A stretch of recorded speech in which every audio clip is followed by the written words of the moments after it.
Nos excuses pour ces bonnes minutes, ces 5 bonnes minutes de retard accusé. Soyez les bienvenus si vous nous rejoignez dans ce journal au sommaire de l'actualité ce vendredi. Le port de garde aux officiers supérieurs de l'armée, le chef d'état-major général Fructueux Gbagidi et le directeur du cabinet militaire du chef de l'État Bertin Bada sont élevés au grade de généraux de division. Une cérémonie symbolique officielle a consacré leur port de galon ici même à Cotonou. Les agents de santé communautaire qualifiés prennent part à une séance d'information mais aussi d'orientation organisée sur 2 jours. La rencontre est initiée par le ministère de la Santé à travers le projet Combler les écarts santé communautaire, ressources humaines et nutrition. Le point est à suivre dans ce journal. On parlera également de cette journée de distinction des clients et la célébration des femmes de Pepco Bethesda, une journée festive mais aussi de prise de conscience et de responsabilité des clients à mieux agir et gérer les fonds qui leur sont alloués. Les agents de l'institution ont pris de nouveaux engagements devant leur directeur général. Voilà pour le programme de ce journal. Bonsoir à toutes et à tous. Élévation au grade au sein de l'armée béninoise. 2 officiers supérieurs de l'armée sont promus au grade de généraux de division. Il s'agit du chef d'état-major général des armées, le général Fructueux Gbagidi, mais aussi du directeur du cabinet militaire du chef de l'État, Bertin Bada. Les 2 membres du gouvernement sont venus présider la cérémonie de port de galon à Cotonou. On fait le point avec Teddy Goudalo. Ces 2 officiers supérieurs de l'armée béninoise portent désormais chacun le titre de général de division.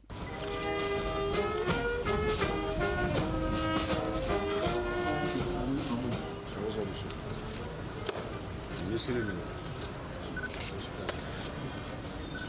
Ils doivent cette élévation en grade grâce à leur engagement sans faille, leur leadership et surtout leur contribution significative à la défense du Bénin.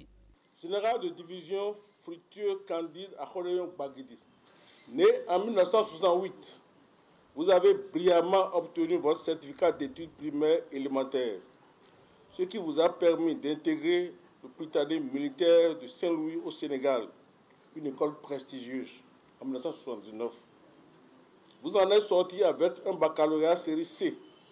L'officier Fructueux Candide Akholeyon Gbagidi s'est distingué par des états de service remarquables. En témoignent les différents postes que vous avez occupés au cours de votre brillante carrière.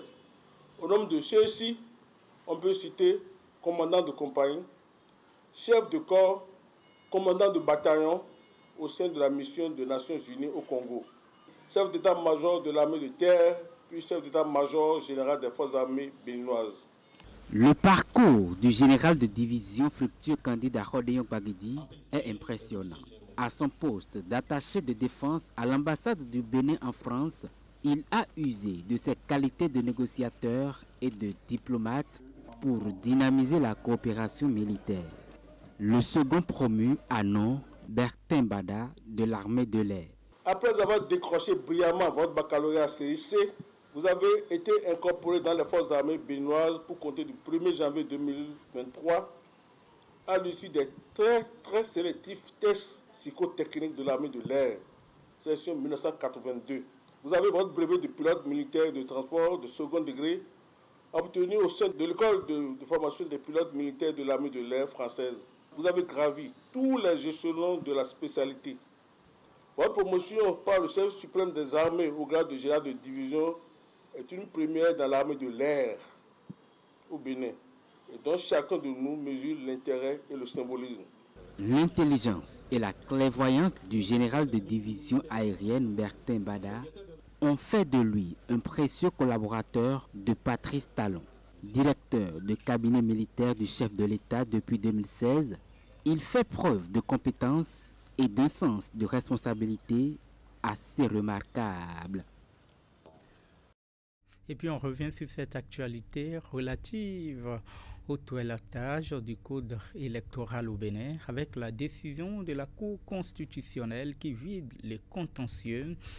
Elle fait donc place à une prise en considération de ces nouvelles dispositions par tous les partis politiques pour un système partisan plus fort, loin des récriminations de l'opposition. Le secrétaire général adjoint du gouvernement prédit des jours meilleurs à toute la classe politique béninoise d'ici quelques années. On écoute ici et maintenant les explications de Léandre Ngbeji. Le président de la République avait la faculté de promulguer cette loi sans demander un contrôle de constitutionnalité a priori. Pourtant, parce qu'il s'agit d'une loi importante, étant une loi électorale, le chef de l'État a pris sur lui de ne pas promulguer directement et d'aller devant la Cour constitutionnelle. La procédure de la Cour s'est menée de façon publique et contradictoire. Les députés d'opposition qui ont saisi la Cour ont recouru au service d'avocats. Il y en avait au moins 3. Et sur les 3, j'ai entendu 2 dire que le rapport proposé par le conseiller rapporteur à la Cour était un rapport pertinent, même s'il souhaitait qu'il soit amélioré dans un sens donné. Ce qui veut dire que dans leur propre rang, leur propre conseil ont considéré qu'en droit, le rapport il était bien assis. Maintenant, les querelles politiciennes sont ce qu'elles sont.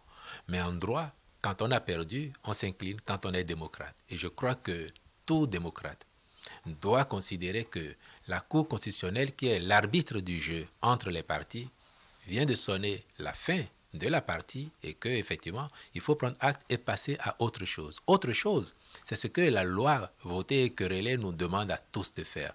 C'est ce qu'elle demande aux partis de faire, d'aller travailler sur le terrain, de se renforcer. Parce que vous aurez observé, et cela a été dit au cours de la procédure, les conditions que fixe désormais le code électoral pour enlever des sièges lorsqu'on va aux compétitions électorales législatives notamment, ces conditions elles sont les mêmes pour tous les partis à la date d'aujourd'hui. Les gens peuvent dire, est-ce que c'était le moment? Est-ce que ce n'est pas trop ambitieux? C'est un autre débat. Mais il faut viser haut pour grandir. Et c'est ce que nous faisons. Et nous sommes convaincus que tous, y compris ceux qui aujourd'hui ne sont pas contents, demain ils diront, c'était une vision formidable parce qu'elle structure autrement la scène partisane, elle structure autrement la vie politique de notre pays, exactement comme les mêmes. Aujourd'hui, ils avaient contesté les lois hier, mais elle leur a permis d'être un groupe d'opposition fort à l'Assemblée avec 28 députés aujourd'hui. Peut-être que dans les conditions antérieures, l'opposition aurait 28 députés aujourd'hui, mais éclaté en 3, 4, 5 partis politiques. Est-ce qu'aujourd'hui, le groupe LD à l'Assemblée n'est pas fier d'être à lui seul un groupe compact de 28 députés? Pourtant, vous devez vous souvenir de ce que, de la même façon qu'aujourd'hui, ils avaient contesté les lois qui permettent de faire ce qu'on fait, les lois qui permettent d'avoir autant de femmes à l'Assemblée nationale aujourd'hui, ce qui n'était pas le cas hier. Et la Cour constitutionnelle qui a déclaré le code électoral dans toutes ses dispositions conformes à la Constitution. La haute juridiction soutient que les dispositions querellées concernant le seuil de suffrage de 20% par circonscription législative pour attribution de sièges, la question du parrainage des candidats aux élections présidentielles et bien d'autres ne violent pas absolument l'esprit de la Constitution. L'opposition crie à un hold-up. Éric Rondeté parle de la loi frauduleuse sur tout son parcours. Voici sa réaction juste après le délibéré de la haute juridiction. Tout le monde a noté une tristesse pour une faillite de l'élite béninoise, pour une faillite de l'élite béninoise compromise. Il n'y avait aucune chance que ce texte de loi passe le fil de la Cour constitutionnelle si la Cour voulait faire son travail. Elle a choisi de ne pas faire son travail et d'accompagner le gouvernement. C'est triste. D'accompagner la majorité parlementaire, c'est dommage. La Cour n'a pas fait son travail. Et il y a plein d'illustrations dans le test. C'est un test bourré d'incongruités et bourré de contresens juridiques. La Cour a usé de manœuvres frauduleuses pour valider une loi elle-même frauduleuse, votée dans une ambiance de fraude à l'Assemblée nationale. Vous avez été témoin de ce que les députés ont exigé, que les amendements leur soient transmis, afin que l'on sache ce que l'on est en train de voter. Vous avez pu observer que, ici, on a montré à la Cour qu'il y a des dispositions de la loi qui n'ont pas été votées à l'Assemblée nationale. Et vous avez vu la gymnastique intellectuelle risquée à laquelle la Cour s'est livrée pour se retrouver sur ses deux pieds et pouvoir prendre une décision. Enfin, c'est une vilaine décision.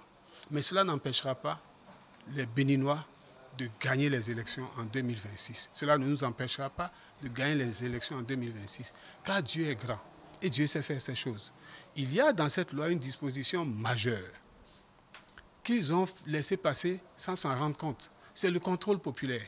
Les délégués des partis politiques ont la possibilité désormais de contrôler les électeurs qui viennent dans la salle. En saisissant le texte de loi à l'Assemblée nationale, ils ont eu la malchance, je crois que c'est la main de Dieu qui a agi, de les laisser passer cette disposition nouvelle comme une disposition ancienne, au point où ils n'ont pas pu, dans leur manœuvre, la sortir. Allahu Akbar, Dieu est grand.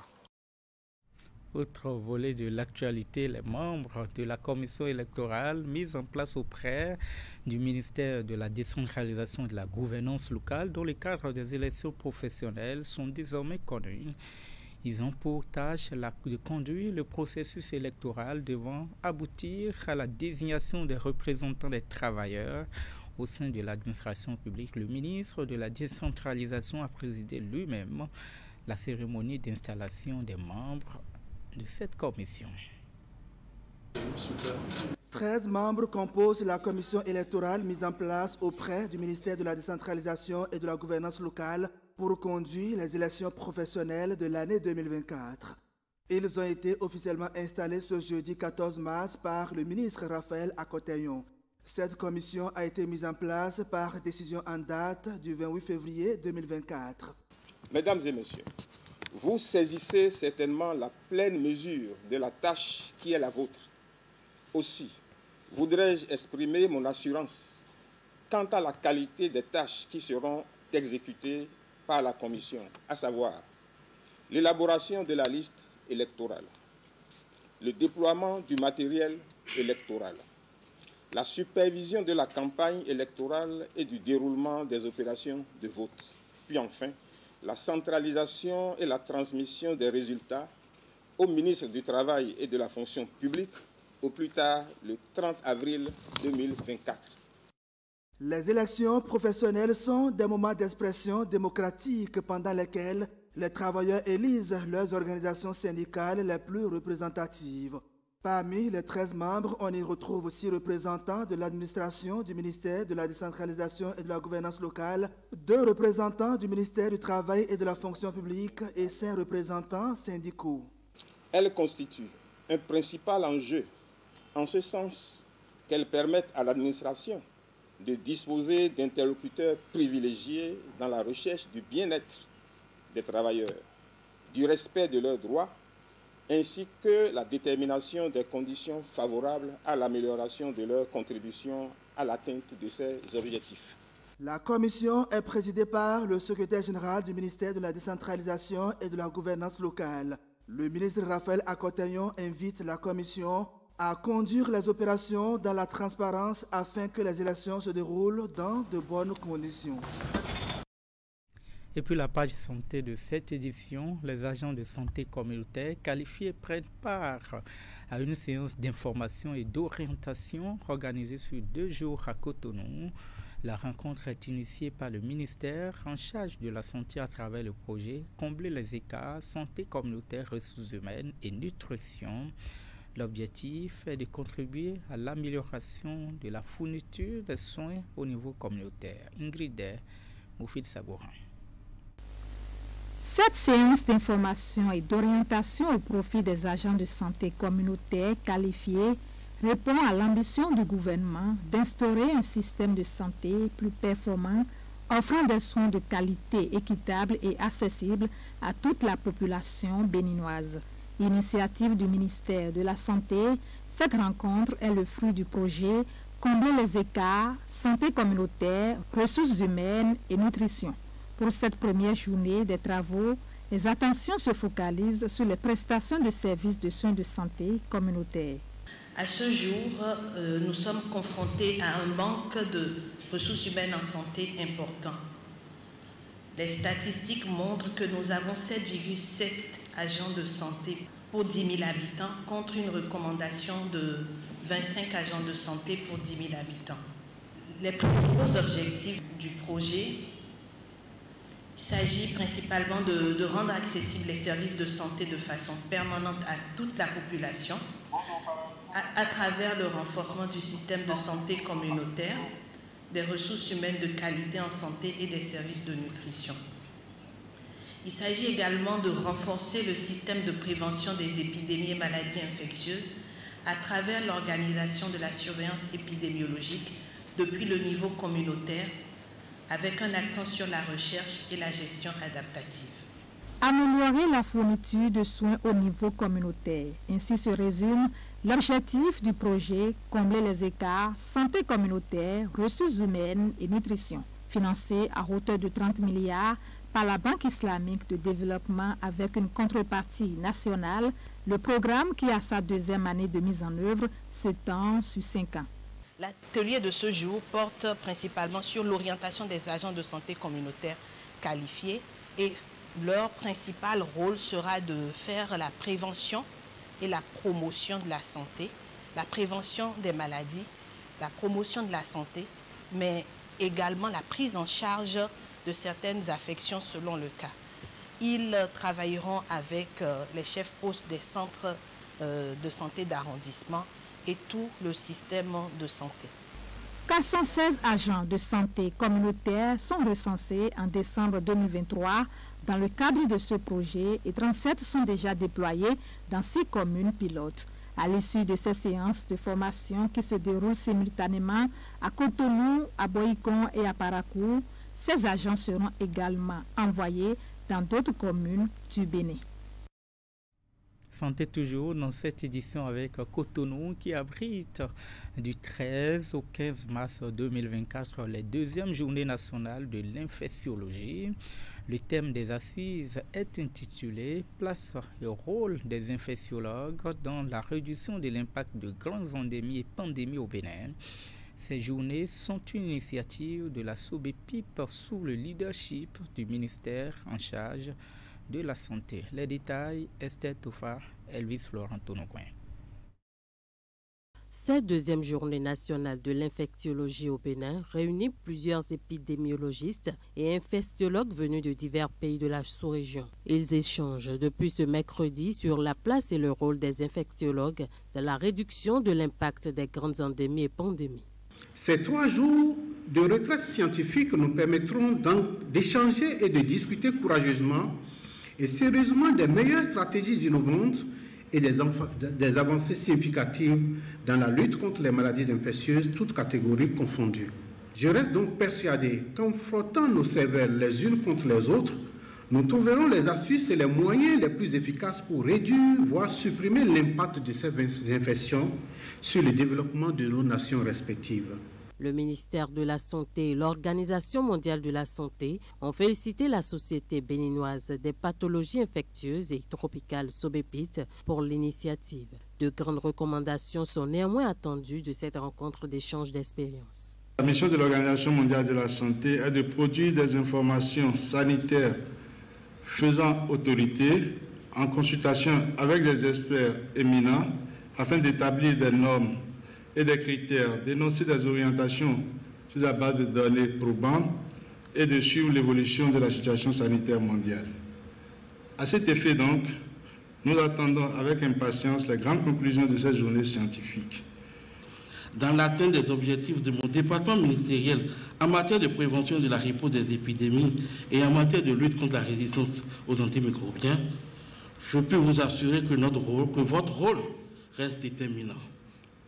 Cela justifie d'ailleurs les efforts du gouvernement de son Excellence le Président Patrice Talon pour la mise en place des conditions favorables au développement de l'infectiologie au Bénin afin d'optimiser votre contribution à l'amélioration de la qualité des soins, des interventions de promotion de la santé et de la riposte aux épidémies dans notre pays. Plusieurs communications vont meubler les 3 jours que durent ces journées nationales de l'infectiologie. La clôture des travaux est prévue pour ce vendredi 15 mars 2024. Mois de mars, mois des femmes, on en parle encore avec cette journée de distinction des clients, mais aussi de célébration des femmes de PEPCO Bethesda. C'est une initiative qui est une occasion de prise de conscience, mais aussi de responsabilité des clients à mieux agir, mais aussi gérer les fonds qui leur sont alloués. La cérémonie s'est déroulée ce vendredi même au siège de l'association Sisak Badjourmende à Cotonou. Florence Boussa. L'association Pepco Bethesda honore ses clients. Elle a décidé de distinguer ses meilleurs clients du département de l'Atlantique et du littoral. L'ancienneté, le montant de crédit, le rang, le genre et l'absence de retard dans le remboursement sont les critères sur lesquels elle s'est basée pour célébrer ses clients. Elle met également à la disposition de sa clientèle des nouveaux produits et services. Nous avons mis en place le crédit aux agents permanents de l'État et par rapport à ce produit, le montant plafond, c'est 25 millions. Nous avons le produit crédit bon de commande pour l'exécution des marchés. C'est destiné aux entreprises. Et à ce niveau, nous restons à un maximum de 70% du montant des bons de commande sans toutefois dépasser 50 millions. En troisième position, nous avons le produit crédit, assainissement et eau. Faisant une pierre deux coups, l'association a saisi l'occasion pour célébrer ses employés femmes et clientes. Ceci à travers leur détermination, leur engagement et leur expertise dont elles font preuve au sein de la structure. La mise en place du comité genre, performance sociale et environnementale à PEPCO est un engagement ferme vis-à-vis de nous les femmes, de vous les femmes. Et ça montre que rien ne sera plus désormais pareil. De même, nous prenons le temps désormais de reconnaître et de célébrer le rôle essentiel des femmes au sein du Pepco Bethesda. Leur contribution exceptionnelle, leur détermination et leur expertise enrichissent notre culture d'entreprise et renforcent notre capacité à innover. Les organismes partenaires présents à cette cérémonie ont réitéré leur soutien à l'association. C'est la fin de ce journal. Merci de votre fidélité. Bonne nuit du week-end et bonsoir chez vous.